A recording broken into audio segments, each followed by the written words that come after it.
एक बड़े बैंक में दिन के 11 बजे का समय था। एक बुजुर्ग व्यक्ति ज्ञानेंद्र सिंह साधारण से कपड़े पहने और एक पुराना लिफाफा हाथ में लिए बैंक के अंदर दाखिल हुए। जैसे ही वह अंदर आए, सभी ग्राहक और बैंक कर्मचारी उन्हें अजीब निगाहों से देखने लगे। ज्ञानेंद्र सिंह छड़ी के सहारे धीरे धीरे ग्राहकों की मदद के लिए बनी संगीता नाम की महिला के काउंटर की ओर बढ़ने लगे। पूरे बैंक की निगाहें ज्ञानेंद्र सिंह पर टिकी थीं। संगीता के पास पहुंचकर ज्ञानेंद्र सिंह ने विनम्रता से कहा, मैडम, मेरे अकाउंट में कुछ दिक्कत आ गई है, ये ठीक से चल नहीं रहा है। ऐसा कहकर उन्होंने लिफाफा संगीता की ओर बढ़ाया। संगीता ने ज्ञानेंद्र सिंह के कपड़ों को देखकर उन्हें परखा और कहा, बाबा, क्या आप गलत बैंक में आ गए हैं? मुझे लगता है आपका खाता इस बैंक में नहीं होगा।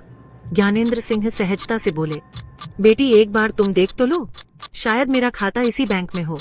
उसके बाद संगीता ने लिफाफा लेते हुए कहा, बाबा, इसमें थोड़ा समय लगेगा, आपको थोड़ी देर इंतजार करना होगा। यह कहकर संगीता बैंक के अन्य ग्राहकों का काम करने लगी और ज्ञानेंद्र सिंह वहीं खड़े होकर इंतजार करने लगे। थोड़ी देर इंतजार करने के बाद ज्ञानेंद्र सिंह ने फिर कहा, बेटी, अगर तुम व्यस्त हो तो मैनेजर को फोन कर दो, दरअसल मुझे उनसे भी कुछ काम है, मैं उनसे बात कर लेता हूँ। संगीता ने अनिच्छा से अपना फोन उठाया और मैनेजर के केबिन का नंबर डायल किया। उसने मैनेजर को बताया कि एक बुजुर्ग व्यक्ति आपसे मिलना चाहते हैं, आप कहो तो मैं उन्हें वहाँ भेज देती हूँ। मैनेजर वहीं से ज्ञानेंद्र सिंह को देखने लगा।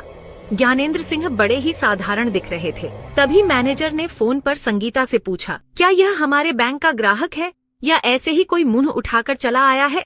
संगीता ने कहा, सर, यह बात मुझे नहीं पता, लेकिन यह आपसे मिलने की बात कर रहे हैं। मैनेजर ने कहा, ऐसे लोगों के लिए मेरे पास समय नहीं है, तुम ऐसा करो, इन्हें बिठा दो और थोड़ी देर बैठकर यह यहाँ से चले जाएंगे। मैनेजर का आदेश मिलने के बाद संगीता ने ज्ञानेंद्र सिंह को वेटिंग एरिया में बिठाया और कहा, बाबा, आप वहाँ बैठ जाओ, थोड़ी देर में मैनेजर साहब खाली हो जाएंगे और आपसे मिल लेंगे। ज्ञानेंद्र सिंह वहाँ से टहलते हुए वेटिंग एरिया की तरफ गए और एक कोने में रखी कुर्सी पर बैठ गए। सभी लोग अभी भी ज्ञानेंद्र सिंह को देख रहे थे, क्योंकि वहाँ आने वाले ग्राहक अच्छे खासे सूट बूट में आया करते थे, लेकिन ज्ञानेंद्र सिंह ने साधारण कपड़े पहन रखे थे।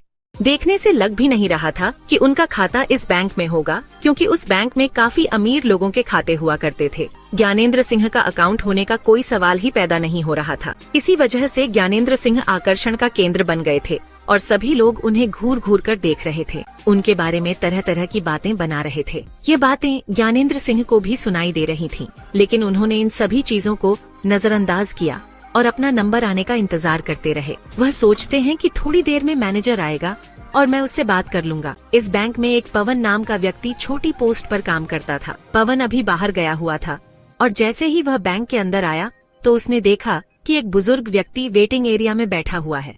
सभी लोग उसकी तरफ देख रहे हैं और उसके बारे में तरह तरह की बातें कर रहे हैं। कोई उसे भिखमंगा कह रहा है और कोई कह रहा है कि इस बैंक में तो इसका अकाउंट हो ही नहीं सकता, यह यहाँ पर कैसे आ गया, ऐसे लोगों को इन लोगों ने क्यों बिठा रखा है। इस तरह की बातें उसके बारे में चल रही थीं। यह सभी बातें पवन ने सुन ली। उसके बाद पवन सीधा ज्ञानेंद्र सिंह के पास गया और बड़े आदर भाव से उनसे पूछने लगा, बाबा, आप यहाँ पर क्यों आए हो और क्या काम है आपको? पवन को यह सब कुछ बड़ा ही बुरा लगा था। वह बुजुर्ग व्यक्ति की हालत देखकर थोड़ा परेशान हो गया था और इसी वजह से वह उससे पूछने के लिए गया था। वहाँ जाकर उस बुजुर्ग व्यक्ति ने पवन को बताया कि मुझे मैनेजर से मिलना है और उनसे मुझे कुछ काम है। यह बात सुनकर पवन ने उनसे कहा, ठीक है बाबा, आप थोड़ी देर यहाँ पर इंतजार करो, मैं अभी मैनेजर से बात करके आता हूँ। इसके बाद पवन मैनेजर के केबिन में गया और उन्हें उस बुजुर्ग व्यक्ति के बारे में बताया, लेकिन मैनेजर पहले से ही उस बुजुर्ग व्यक्ति के बारे में जानता था और कहने लगा, मुझे पता है, मैंने ही उसे वहाँ बिठा रखा है, थोड़ी देर वहाँ बैठेगा और बैठने के बाद वहाँ से चला जाएगा। इसके बाद मैनेजर ने पवन को और कोई काम बता दिया और कहा, तुम अपना काम कर लो, तुम्हें इस चीज से कोई भी मतलब नहीं है। अब पवन दूसरे काम में लग गया और धीरे धीरे उस बुजुर्ग व्यक्ति को वहाँ बैठे हुए लगभग 1 घंटा हो गया था।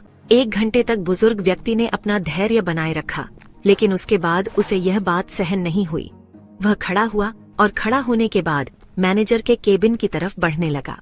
जैसे ही वह मैनेजर के केबिन की तरफ बढ़ा तो मैनेजर ने देखा कि वह बुजुर्ग व्यक्ति उसके पास ही आ रहा है। तो वह फौरन अपने केबिन से बाहर निकला और उस बुजुर्ग व्यक्ति के सामने खड़ा हो गया और अकड़ते हुए पूछने लगा, हाँ बाबा, बताइए आपको क्या काम है? ज्ञानेंद्र सिंह ने अपना लिफाफा आगे की तरफ बढ़ाते हुए कहा, बेटा, ये देखो, मेरे बैंक अकाउंट की डिटेल इसके अंदर है और मेरे बैंक अकाउंट से कोई भी लेन देन नहीं हो पा रही है। आप देखकर यह बताइए कि इसमें क्या दिक्कत है। यह बात सुनकर मैनेजर थोड़ी देर तक सोच विचार करता है और सोच विचार करने के बाद कह देता है, बाबा, जब किसी बैंक अकाउंट में पैसे नहीं रहा करते तो ऐसा ही हो जाता है। मेरे ख्याल से आपने भी अपने अकाउंट में पैसे जमा नहीं करवाए होंगे और इसी वजह से आपके अकाउंट की लेन देन रोक दी गई है। इसके बाद बुजुर्ग व्यक्ति बड़े ही विनम्र भाव से कहने लगे, बेटा पहले तुम एक बार अकाउंट को चेक तो कर लो, उसके बाद ही कुछ मुझे बताओ तो ही अच्छा रहेगा। इस तरह से तुम कैसे बता सकते हो? मैनेजर हंसने लगा और हंसते हुए कह देता है, बाबा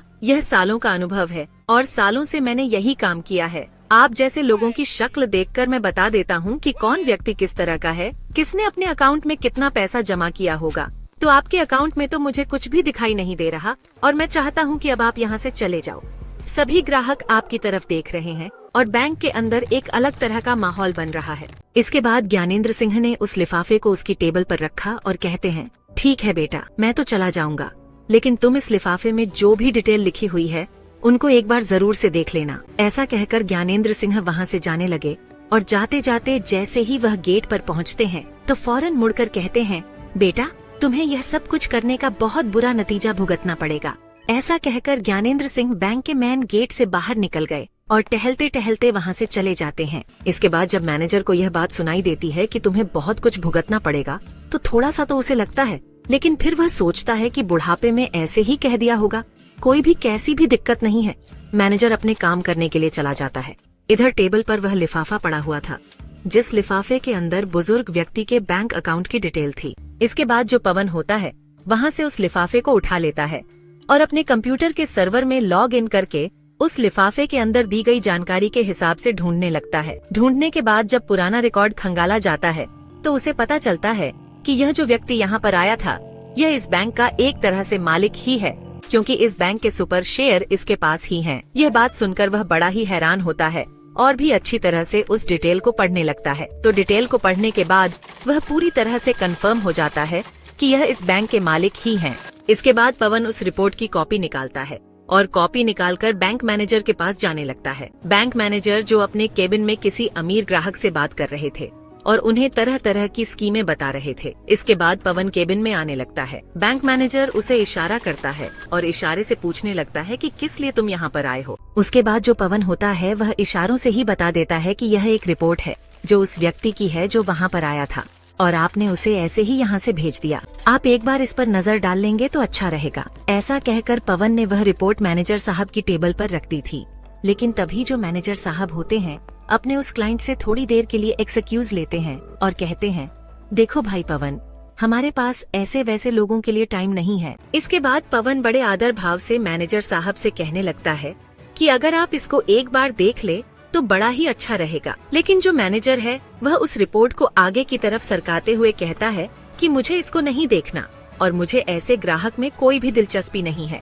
ऐसा कहकर उसने रिपोर्ट को पवन की तरफ बढ़ा दिया था और पवन उस रिपोर्ट को वहाँ से लेकर अपने काम में लग जाता है। बैंक के अंदर का माहौल अब शांत हो गया था। सभी लोग अपने काम में लग गए थे और धीरे धीरे शाम हो जाती है। न्याय और परिणाम का समय आ गया है। दूसरे दिन उसी समय पर जिस समय पर ज्ञानेंद्र सिंह आए थे वह फिर से आते हैं, लेकिन आज उनके साथ एक सूट बूट वाला व्यक्ति भी था जिसके हाथ में एक ब्रीफ केस था। अंदर आने के बाद वे वहाँ पर सभी लोगों का ध्यान अपनी तरफ खींचते हैं। इसके बाद वह मैनेजर को अपनी तरफ आने का इशारा करते हैं। मैनेजर भी डरते हुए अपने केबिन से निकलकर ज्ञानेंद्र सिंह के सामने आकर खड़ा हो गया था। तभी ज्ञानेंद्र सिंह मैनेजर से कहते हैं, मैनेजर साहब, मैंने आपसे कहा था ना कि यह बात आपको बहुत भारी पड़ेगी। आपने जो कुछ भी कल मेरे साथ किया था वह बिल्कुल भी बर्दाश्त के लायक नहीं है, तो अब आप अपनी सजा भुगतने के लिए तैयार हो जाइए। ये बात सुनकर मैनेजर थोड़ा सा बौखला जाता है, लेकिन फिर वह सोचता है कि क्या सजा मुझे दे सकते हैं, भला मेरे साथ क्या कर सकते हैं। उसके बाद ज्ञानेंद्र सिंह कहते हैं कि तुम्हें मैनेजर के पद से हटाया जा रहा है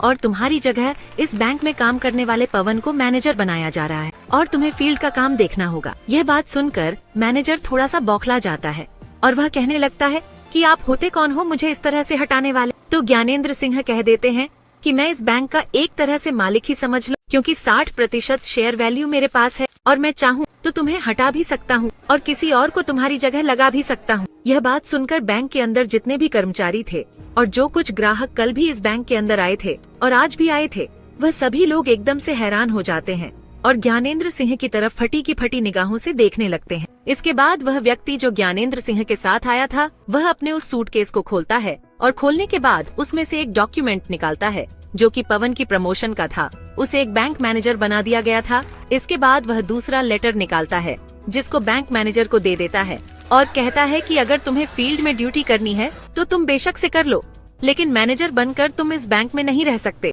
यह बात सुनकर मैनेजर के पसीने छूटने लगते हैं और वह अपनी कल की गलती के लिए बुजुर्ग व्यक्ति से माफी मांगने लगता है। लेकिन तभी जो ज्ञानेंद्र सिंह होते हैं वह उसे उठाते हैं और कहते हैं कि माफी किस बात की मांग रहे हो और मैं किस वजह से तुम्हें माफ कर दूं? तुमने मेरे साथ जो व्यवहार किया था वह हमारे इस बैंक की पॉलिसी के खिलाफ है। क्या तुमने कभी भी इस बैंक की पॉलिसी नहीं पढ़ी? यहाँ पर गरीब और अमीर में कोई भी फर्क नहीं किया जाएगा और सभी को एक ही पलड़े में तोला जाए। दरअसल इस बैंक की स्थापना ज्ञानेंद्र सिंह ने की थी और उन्होंने यह बात पहले ही घोषित कर दी थी कि इस बैंक के अंदर किसी को भी गरीब नहीं समझा जाएगा और न ही किसी को ज्यादा अमीर समझा जाएगा। सभी के साथ सामान्य व्यवहार किया जाएगा और कोई भी बैंक का स्टाफ ऐसा करता है तो उसके खिलाफ कड़ी से कड़ी कार्रवाई की जाएगी। तो ज्ञानेंद्र सिंह कहते हैं कि वह तो मैं तुम पर रहम कर रहा हूँ कि तुम्हें काम करने योग्य छोड़ रहा हूँ, वरना मैं चाहूँ तो तुझे यहाँ से हटा भी सकता हूँ। जो तुमने मेरे साथ किया है वह बिल्कुल भी किसी के साथ नहीं होना चाहिए। तुम्हारे बैंक में काम करने वाला पवन, जिसके हाथ में कुछ भी नहीं था, लेकिन फिर भी उसने मुझसे आकर पूछा और मेरे लिए कुछ करना चाहा, तो इस पोस्ट के लिए वह असली हकदार है, ताकि वह ग्राहकों को अच्छी तरह से समझ सके और उनके कपड़ों को देखकर उनको कुछ जज ना कर सके। ऐसा कहकर ज्ञानेंद्र सिंह संगीता को बुलाते हैं और संगीता को भी इस बात के बारे में फटकार लगाते हैं। कहते हैं कि मैं पहली गलती समझकर तुम्हारी इसे माफ कर रहा हूँ, लेकिन बैंक के अंदर कोई भी व्यक्ति अगर आए तो उसको उसके कपड़ों से जज नहीं करना है, उसके बारे में तसल्ली से देखना चाहिए। अगर तुम मुझे पहले ही हैंडल कर लेती तो इस मैनेजर के पास मुझे नहीं जाना पड़ता और मुझे और ज्यादा अपमान का सामना नहीं करना पड़ता। इसके बाद संगीता हाथ जोड़ने लगती है और उनसे माफी मांगने लगती है।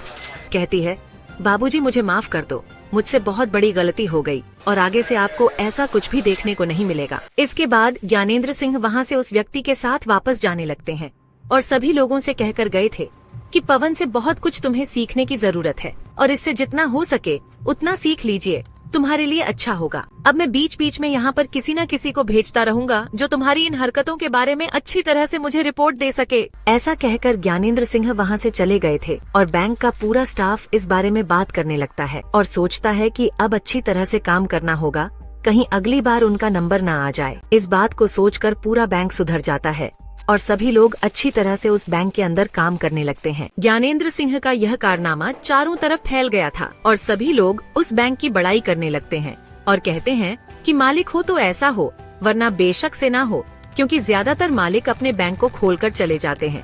फिर चाहे पीछे से मैनेजर किस तरह का काम करे या पीछे से कोई भी कर्मचारी कैसा भी काम करे, उन्हें इस चीज से कोई भी मतलब नहीं होता है। लेकिन ज्ञानेंद्र सिंह ने अपने मालिक होने का पूरा कर्तव्य निभाया और उस बैंक के कर्मचारियों को अच्छा सा सबक सिखाया। ज्ञानेंद्र सिंह और पवन के बारे में आपकी क्या राय है? आप अपनी प्रतिक्रिया कमेंट बॉक्स में लिख सकते हैं और लोगों के साथ शेयर कर सकते हैं। अगर यह कहानी अच्छी लगी तो वीडियो को लाइक और चैनल को सब्सक्राइब जरूर करें, ताकि हमें थोड़ा सा हौसला मिले आप लोगों के लिए ऐसी ही अच्छी अच्छी कहानियाँ बनाने के लिए। इन कहानियों को सुनाने का उद्देश्य किसी को परेशान करना बिल्कुल भी नहीं है। ये कहानियाँ आपको इसलिए सुनाई जाती हैं ताकि आप लोग इन कहानियों में से कुछ न कुछ सीख सकें और अपने जीवन में उस चीज को लागू कर सकें। मिलते हैं किसी अगली कहानी में नए विषय के साथ। तब तक के लिए जय हिंद, जय भारत। आप सभी का बहुत बहुत धन्यवाद।